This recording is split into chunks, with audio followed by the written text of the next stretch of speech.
Hi everyone, in this video we'll be learning about fees configuration in Fedena. We can find the finance module under administration. So under finance module, the first thing that we're going to see about is the fees. Here we will see how to create a fee structure, how to schedule them, and how to collect the fee from the students. So here we can go for create fee option. Under create fee, the first thing that we have is the creation of master category. So we're going to create a master category for our fee structure by giving a name and a description. Let me give a name here. And I'm going to give a description. And for this description, let's say I've given a description and the batches that for which the fee structure is going to be assigned is the one that I'm going to select here. Below you're going to find all the batches that is available in the institution, out of which the number of batches that you want to assign for this master category needs to be selected. Let's say I'm selecting all the categories and I'm going to save it. Now the master category is created. Under this master category, you can create various particulars. Particulars are nothing but each divisions of the fee payment.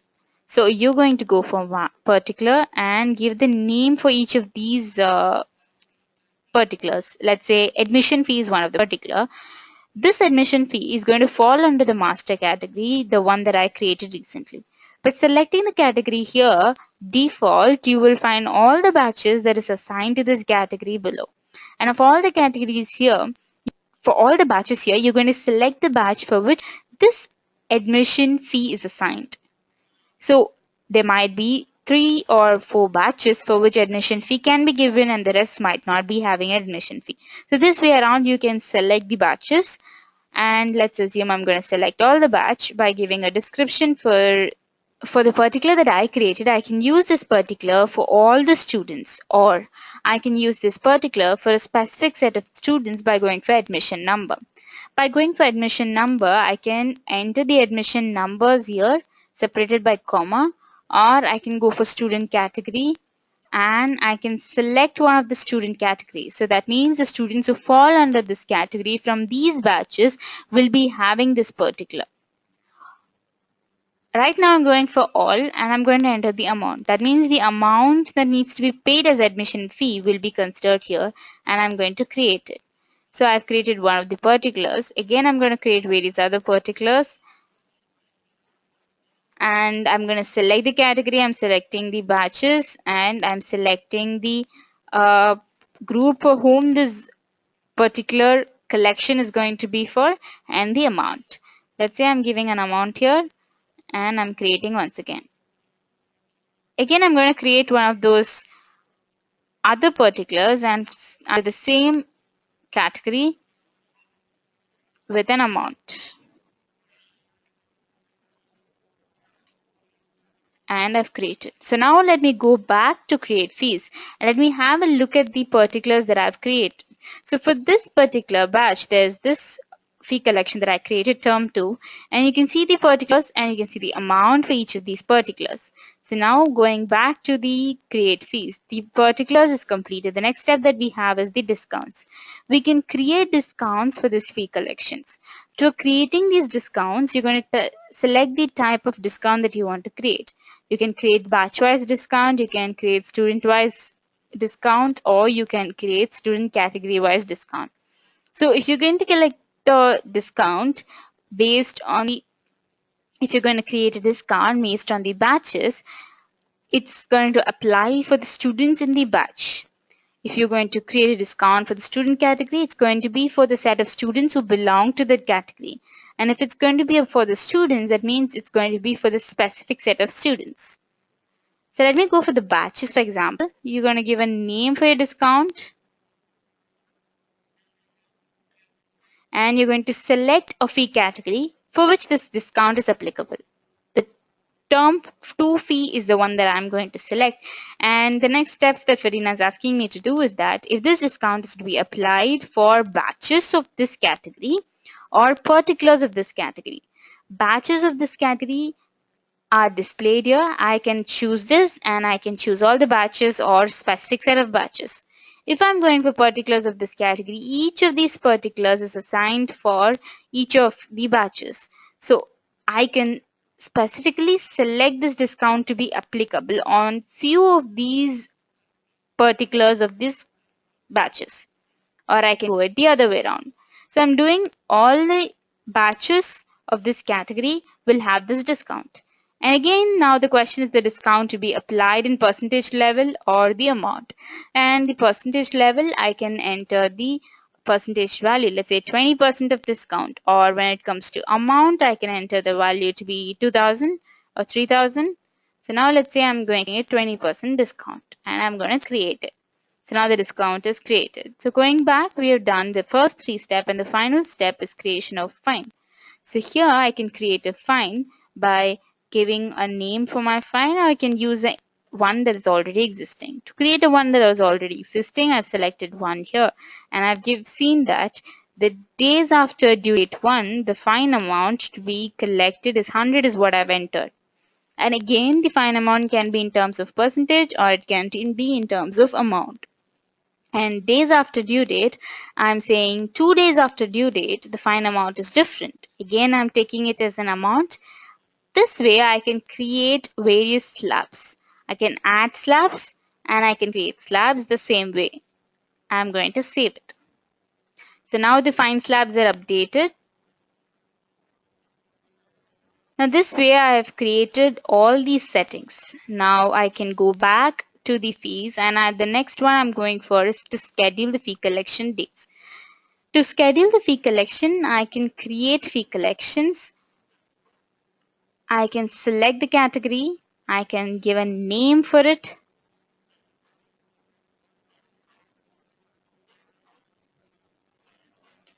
And I can select one of the fine. And I'm going to select the start date and the due date.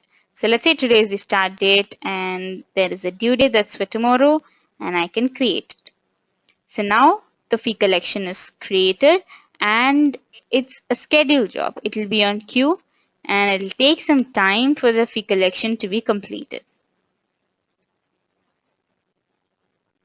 Right.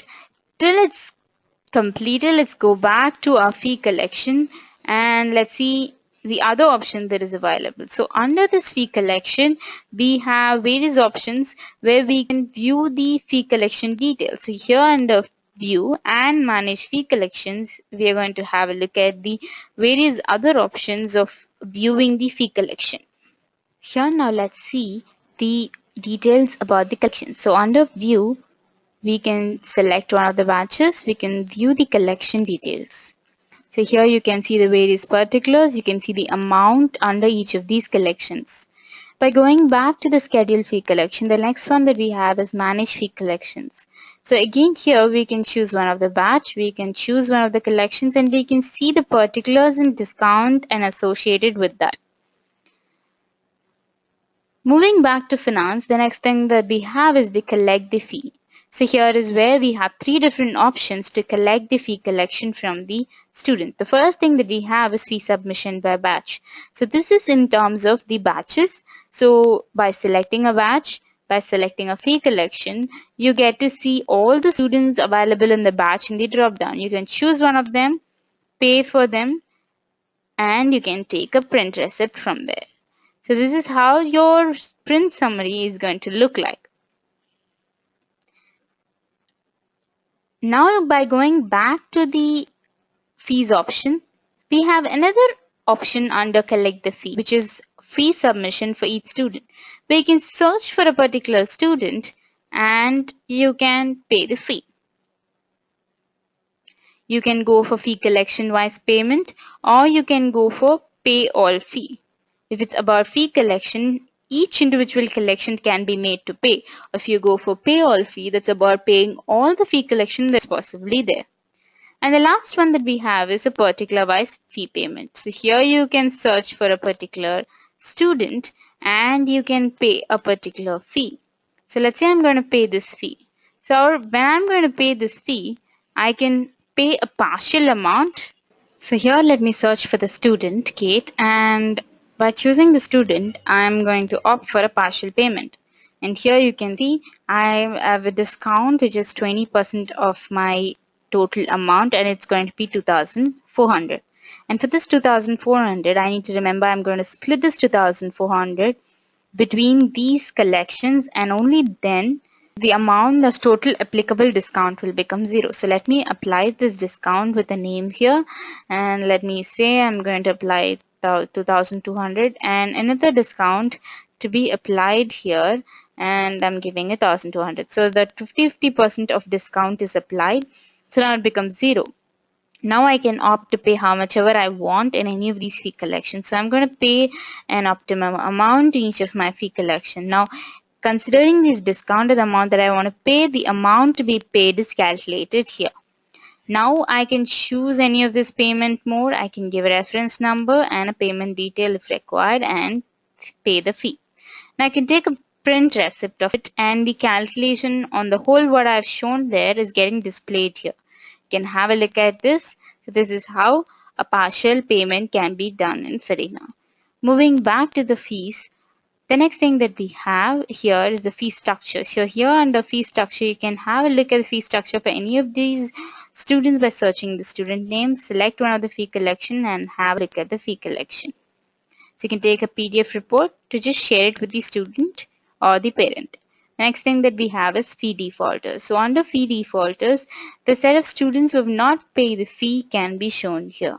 So you need to have a fee collection with having a due date that is already over. All you have to do is select a course, select a batch, and select a fee collection date.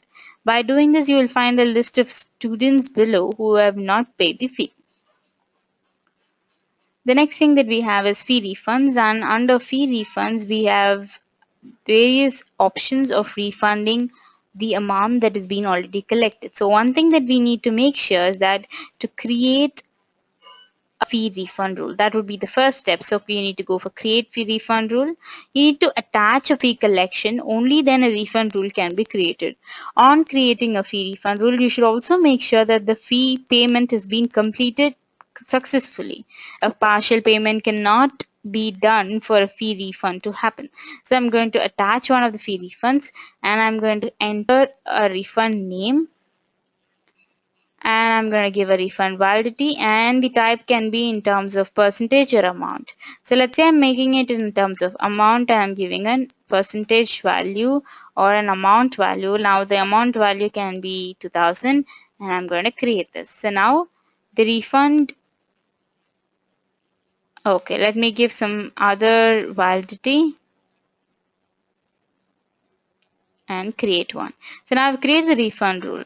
Now the next step would be to apply the refund rule. So I can search for a student who has paid the fee, and on selecting the student name, I can select one of the fee collection. I can revert an amount that I want to apply for. So the refund rule is applied here, and you can see the reverted amount, and I can revert the amount here. So now the fee refund is reverted successfully. Moving back to fees, we have the next option as student advised report. So under student advised report, we have three different kinds of report. Under batch wise report, you can have a look at the reports for each of these batches. You can choose one of the batch, and you can search where you get to see various students who belong to the batches and the amount they need to pay and the amount they've paid.